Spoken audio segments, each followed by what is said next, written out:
اعوذ باللہ من الشیطان الرجیم بسم اللہ الرحمن الرحیم۔ معزز سامعین کرام، السلام علیکم ورحمۃ اللہ وبرکاتہ۔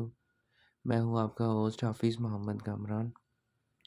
معزز سامعین، اللہ تعالیٰ نے انسان کی تخلیق فرمائی اور اس کو دنیا میں بھیجا اور اس کو رہنے سہنے کے طریقے سمجھائے اور اس کو بتایا کہ شیطان اور جنات اس کے دشمن ہیں اور بہت سی مشکلات جو اس کے اعمال کی وجہ سے آتی ہیں وہ اس پر آتی رہیں گی، لیکن اس کے ساتھ ساتھ اللہ تعالیٰ نے ان مشکلات سے بچنے کے طریقے بھی بتائے۔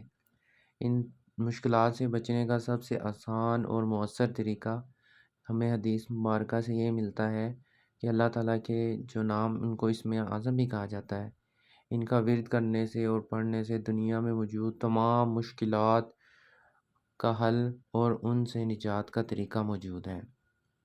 اسم اعظم یعنی اللہ تعالیٰ کے 99 نام کی فضیلت اور اس کا ورد کرنے سے جو فضائل حاصل ہوتے ہیں ان کا علم ہمیں قرآن پاک، حدیث مبارکہ، اقوال صحابہ اور اقوال اولیاء اللہ سے ملتا ہے۔ اللہ تعالیٰ ایک نہایت عظیم اور انسان سے محبت کرنے والی ذات ہے۔ اللہ تعالیٰ نے انسان کی مشکلات کے حل کے لیے بے شمار طریقے بتائے ہیں، ان میں سے سب سے ایک اہم اللہ تعالیٰ کے اسم اعظم ہے۔ اس کا ورد کرنے سے انسان مشکلات سے بچ سکتا ہے۔ اللہ تعالیٰ کے ہر اسم اعظم کی اپنی اپنی خصوصیات ہے۔ جو شخص ان کی خصوصیات کے ساتھ ان کا ورد کرتا ہے اور جس نیت سے ورد کرتا ہے، اللہ تعالیٰ اس کو وہ چیز لازمی عنایت فرماتے ہیں، اس انسان کا مقصد لازمی طور پر پورا کرتے ہیں۔ اسماء الحسنہ کا ورد کرنے کا سب سے اہم فائدہ انسان کو یہ ہوتا ہے کہ وہ اللہ تعالیٰ کی محبت میں آ جاتا ہے، اللہ تعالیٰ بھی اس سے محبت کرنے لگ جاتے ہیں۔ اس کے علاوہ ترمذی شریف کی حدیث ہے، آپ صلی اللہ علیہ وسلم نے ارشاد فرمایا، جو شخص اللہ تعالیٰ کے 99 ناموں کو یاد رکھے گا وہ جنت میں داخل ہوگا۔ تو اللہ تعالیٰ کے 99 نام یاد کرنا زیادہ مشکل نہیں ہے، اس کا طریقہ بہت زیادہ آسان ہے۔ پہلے دن آپ اللہ تعالیٰ کا پہلا نام یاد کریں، ہوا الرحمن، اس کا پورا دن ورد کرتے رہیں، دوسرے دن بھی اس کا ورد کرتے رہیں، تیسرے دن بھی ورد کرتے رہیں۔ جب ہوا الرحمن آپ کی زبان سے بنا یاد کیے جاری ہونے لگے تو پھر اس کے ساتھ آپ اس کے ساتھ رحیم ملا لیں، ہوا الرحمن ہوا الرحیم، اور ہوا الرحیم کو پڑھتے رہیں، اسی طرح 1 دن 2 دن 3 دن، پھر ان دونوں کو ملا کر پڑھتے رہیں، واللہ الذی لا الہ الا هو الرحمن الرحیم والرحمن الرحیم۔ اس طرح اس کا ورد جاری رکھیں، تو جب ان دونوں کا ورد زبان سے آپ کے خود بخود جاری ہونے لگے تو آپ تیسرا شروع کر لیں۔ اس طرح 2-3 مہینوں کی محنت سے آپ انشاءاللہ اللہ تعالیٰ کے تمام ناموں کو آسانی سے یاد کر لیں گے۔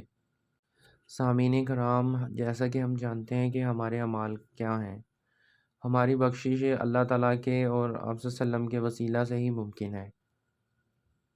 یہ فتنہ و فساد کا دور ہے، ہر طرف بے حیائی اور فحاشی عام ہے۔ انسان کو اپنا ایمان بچانا ضروری ہے، اور یہ یقیناً وہی دور ہے جس کے لیے آپ صلی اللہ علیہ وسلم نے فرمایا تھا کہ ایک وقت آئے گا کہ انسان صبح مومن ہوگا اور شام کو کافر ہوگا، شام کو کافر ہوگا اور صبح مومن ہوگا۔ تو معزز سامعین، ہمیں نہیں پتہ کہ ہمارے اعمال کس حد تک قابل قبول ہیں اور اللہ تعالیٰ کی نظر میں اہمیت کے حامل ہیں، لیکن یہ حدیث مبارکہ آپ صلی اللہ علیہ وسلم کا ارشاد مبارک کہ وہ شخص جنت میں داخل ہوگا جو ان کو نام کو یاد رکھے گا، اس میں ہرگز کوئی شک نہیں ہے کہ جو آپ صلی اللہ علیہ وسلم نے فرما دیا وہ سچ نہیں ہوگا، لیکن ہمیں اپنے اعمال پر شک ہے کہ نہ جانے وہ قبول ہوں یا نہ ہوں۔ تو معزز سامعین، کیوں نہ ہم اپنے پاس ایک ایسا سرمایہ جمع کر لیں جس کی وجہ سے ہماری بخشش ممکن ہو سکے۔ تو اس کے لیے اللہ تعالیٰ کے اسم اعظم 99 نام ہیں جن کو انسان تھوڑی سی کوشش کے بعد یاد کر لیتا ہے۔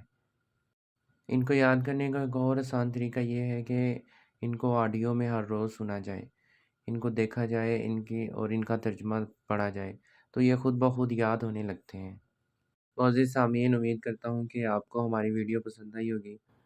اگر آپ کو اچھی لگے تو اس کو لائک اور کمنٹ ضرور کر دیں اور دوسرے دوستوں کو بھی شیئر کر دیں تاکہ وہ اس کار خیر میں شامل ہو سکیں۔ اللہ تعالیٰ ہمیں اور آپ کو اس باتوں پر عمل کرنے کی توفیق عطا فرمائے، آپ کو اور آپ کی فیملی کو اپنے حفظ و ایمان میں رکھے۔